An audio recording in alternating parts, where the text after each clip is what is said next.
तो दोस्तों, आपने उइगर मुसलमान उत्पीड़न के बारे में कई बार सुना होगा। जी हाँ दोस्तों, वही उइगर मुसलमान जो चाइना के झिंजियांग प्रांत में लोग हैं। और जो अंतर्राष्ट्रीय जो संस्थाएं हैं, वहाँ पे हमेशा ये आरोप लगाया जाता है चाइना जैसे देश के ऊपर कि वो वहाँ पे उइगर मुसलमानों को कह सकते हैं नज़रबंद तरीके से रखा है।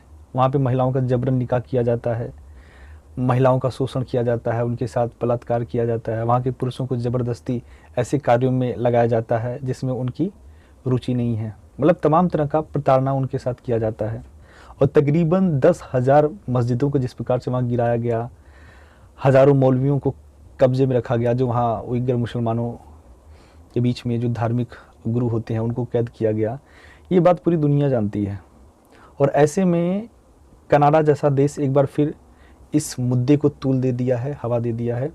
उसने ये कहा कि उइगर मुसलमान जो चाइना जैसे देश में हैं, जो काफ़ी लंबे समय से प्रताड़ित हो रहे हैं, अब हमें आवश्यकता है कि एक अलग से सेंटर बनाया जाए और जो उइगर मुसलमानों के लोगों को, खासकर उनके बच्चे, उनकी महिलाओं को और उनको खुद अच्छी सुविधाएं देना, जिसमें शिक्षा होगी, रोज़गार होगा, जीवन होगा, सारी सुख सुविधाएं होंगी।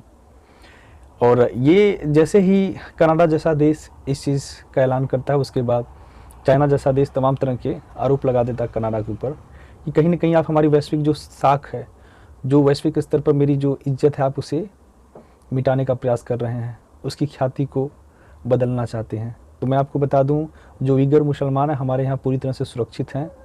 उनके अधिकारों का, उनकी शिक्षा का, उनकी ज़रूरतों का पूरी तरह से हम ख्याल रख रहे हैं। पर वास्तविकता यही है। अब कोई भी, जो भी गल्फ़ कंट्रीज़ के देश हैं, जो लोग मुस्लिमों का हितैषी बनते फिरते हैं, मुस्लिम देशों का लीडर बनते फिरते हैं, किसी में हिम्मत नहीं है कि चाइना जैसे देश का कोई विरोध कर दे।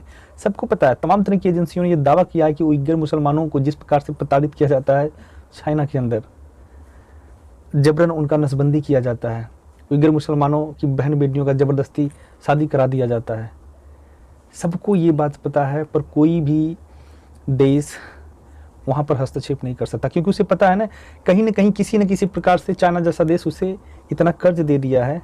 यदि अनाप शनाप बोलेगा तो कल वही कहेगा कि हमारा ऐसा है ना कि तुम कर्जा वापस कर दो। यदि कर्जा वापस नहीं कर पाओगे तो जो तुम्हारे संसाधन है वो हमें दो, हम उसका यूटिलाइज करें, या तो एक लंबे समय तक लीज पर हमें दे दो, जैसे उसने श्रीलंका के अंदर हम्बन टोटा पर किया। तो यही है। तो आज के लिए इतना ही। नमस्कार, धन्यवाद।